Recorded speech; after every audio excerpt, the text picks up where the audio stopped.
بسم اللہ الرحمن الرحیم۔ السلام علیکم معزز طلبہ کرام، آپ سب کیسے ہیں؟ آج ہم نور الانوار کے سبق نمبر 63 کو پڑھیں گے، اور آج کے سبق کا عنوان ہے بعض اصحاب شوافع کی مذہب کی تردید۔ آج کے ہمارے سبق کی عبارت سواء کان معلقا سے شروع ہوتی ہے۔ آئیے سب سے پہلے عبارت پڑھتے ہیں اور اس کے بعد اس کی وضاحت کی طرف بڑھتے ہیں۔ مصنف علیہ رحمہ لکھتے ہیں سواء کان معلقا بشرط او مخصوصا بوصف او لم یکن۔ ماتن کی یعنی منار کی یہ عبارت ہے، اور اس کا ترجمہ یہ ہے کہ خواہ وہ امر کسی شرط پر معلق ہو یا کسی وصف کے ساتھ مخصوص ہو، یا معلق بھی نہ ہو یا مخصوص بھی نہ ہو، یعنی نہ معلق ہو نہ مخصوص ہو، کچھ بھی نہ ہو۔ رد علی بعض اصحاب الشافعی رحمہ اللہ تعالی، یہ در حقیقت منار میں یہ عبارت کا ماتن کا لکھنا یہ رد ہے شوافع کے بعض اصحاب کے مذہب کا، بعض شوافع کے مذہب کا رد ہے۔ فَإِنَّهُمْ ذَهَبُوا إِلَىٰ أَنَّهُ إِذَا كَانَ الْأَمْرُ مُعَلَّقًا بِشَرْطٍ، پس بے شک بعض اصحاب شوافع اس طرف گئے ہیں کہ بے شک جب امر معلق بشرط ہو، یعنی جب امر کسی شرط پر معلق ہو، اس کو کسی شرط کے ساتھ معلق کیا گیا ہو، کقولہ تعالی، جیسا کہ اللہ تبارک و تعالی کا فرمان ہے وَإِن كُنتُمْ جُنُبًا فَاطَّهَّرُوا، اور اگر تم جنبی ہو تو خوب طہارت حاصل کرو، اور او مخصوصا بوصف، یا پھر جب امر معلق بشرط تو نہیں ہے لیکن مخصوص بوصف ہے، یعنی امر کو کسی وصف کے ساتھ خاص کیا گیا ہو۔ عبارت یوں ہوگی اذا کان الامر مخصوصا بوصف، جب امر کسی وصف کے ساتھ مخصوص ہو،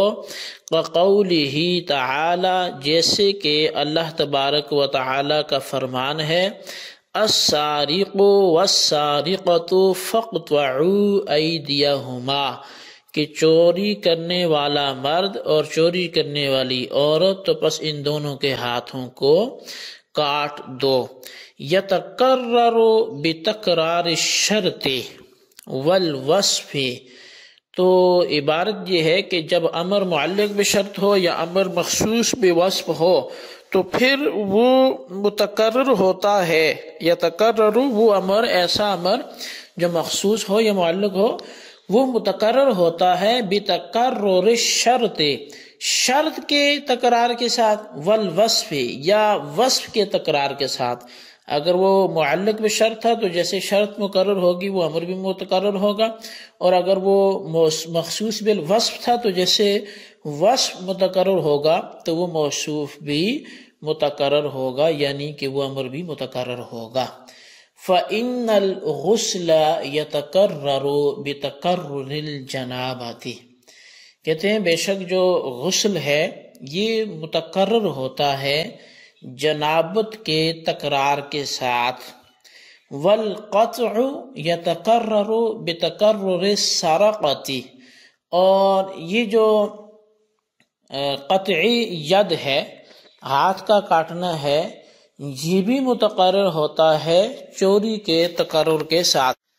وَعِنْدَنَا الْمُعَلَّقُ بِالشَّرْطِ وَغَيْرِهِ وَكَذَا الْمَخْصُوصُ بِالْوَصْفِ وَغَيْرِهِ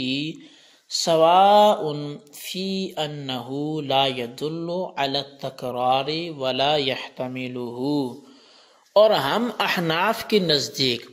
معلق بالشرط ہو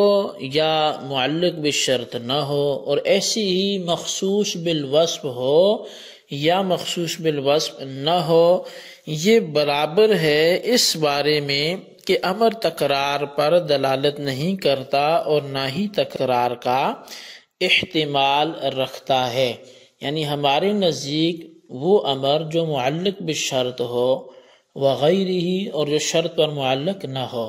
اور ایسے ہی ہمارے نزدیک وہ امر جو مخصوص بالوصف ہو، جو کسی وصف کے ساتھ خاص کیا گیا ہو، وغیرہ اور وہ وصف کے ساتھ خاص نہ کیا گیا ہو، یعنی کوئی بھی صورت ہو، تو یہ سارے امر ہمارے ہاں ایک ہی بات ہے، وہ برابر ہیں اس معاملے میں کہ وہ ان میں سے کوئی امر بھی نہ تکرار کا پر دلالت کرتا ہے اور نہ ہی تکرار کا احتمال رکھتا ہے۔ جی طلبہ کرام، یہ ہمارے آج کے سبق کی عبارت اور اس کا ترجمہ تھا۔ آج کے سبق کی جو ہماری بات ہے دراصل وہ بعض اصحاب شوافے کے مذہب کی تردید ہے۔ عمومی طور پہ تو ہم پیچھے 3 مذاہب پڑھ آئے ہیں، اپنا احناف کا بھی پڑھا اور ابو اسحاق اسفرائینی کا اور ان کے ساتھ کچھ لوگوں کا بھی پڑھا، اور امام شافعی کا بھی ہم مذہب پڑھ آئے ہیں۔ ان کے ہاں امر جو ہے وہ تکرار کا احتمال رکھتا ہے، لیکن بعض جو اصحاب شوافے ہیں ان کا مذہب کیا ہے اور ان کے مذہب کی تردید کیا ہے، تو آئیے اس چیز کو دیکھتے ہیں، کیونکہ مصنف علیہ رحمہ نے اس عبارت کے ذریعے انہی بعض شوافے کے مذہب کی تردید فرمائی ہے۔ تو کیونکہ ان بعض حضرات کو جو مذہب ہے وہ یہ ہے کہ امر اگر کسی شرط پر معلق ہو، جیسے کہ اللہ تبارک و تعالی نے قرآن مجید فرقان حمید میں ارشاد فرمایا وَإِن كُنتُمْ جُنُبًا فَاطَّهَّرُوا، اب یہاں اگر تم جنبی ہو تو خوب طہارت حاصل کرو، پاکیزگی حاصل کرو۔ یہاں جو طہارت یعنی غسل جنابت کی جو بات ہو رہی ہے تو وہ غسل جنابت کی شرط پر معلق ہے، یعنی اگر فَاطَّهَّرُوا ہے تو یہ جنبی ہونے پر معلق ہے، اگر جنبی نہیں ہوگا تو طہارت کا حکم بھی نہیں ہوگا، تو لہذا یہ وہ امر ہے جو معلق بشرط ہے۔ اور یا پھر امر کسی وصف کے ساتھ مخصوص ہو، یعنی جیسے السارق والسارقۃ فاقطعوا ایدیہما، اب یہاں دیکھیں کہ چور کرنے والا مرد، چوری کرنے والا مرد اور چوری کرنے والی عورت، ان دونوں کے ہاتھوں کو کاٹ دو۔ اب یہاں دیکھیں قطعیت یہ وصف سرقہ کے ساتھ خاص ہے، یعنی کہ فاقطعوا یہ تبھی ہوگا جب سارق یا سارقہ بھی ہوگا، تو شرط اور وصف کے مقرر ہونے سے امر بھی متقرر ہو جاتا ہے۔ یعنی جیسے یہاں پر فاقطعوا ایدیہما کی صورت میں چوری اور پچھلی صورت میں جنابت، تو جیسے جنابت متقرر ہوگی تو غسل بھی متقرر ہوگا، ایسے ہی یہاں چوری جب ہوگی تو تب قطعیت بھی ہوتا رہے گا، چنانچہ جنابت کے مقرر ہونے سے غسل مقرر ہو جاتا ہے، یعنی جیسے جنابت کے بار بار ہونے سے غسل بھی بار بار تکرار کا تقاضا کرے گا، اور چوری کے مقرر ہونے سے قطعیت مقرر ہو جاتا ہے۔ اس پر ان حضرات کی دلیل یہ ہے کہ وصف شرط کی مانند ہے اور شرط علت کی مانند ہے، اور علت کے تکرار سے حکم چونکہ پھر بار بار آتا ہے، جب علت پائی جائے گی تب حکم بھی پایا جائے گا، تو لہٰذا شرط اور وصف کے تکرار سے بھی حکم مقرر ہو جائے گا۔ مگر ہماری طرف سے جواب یہ ہے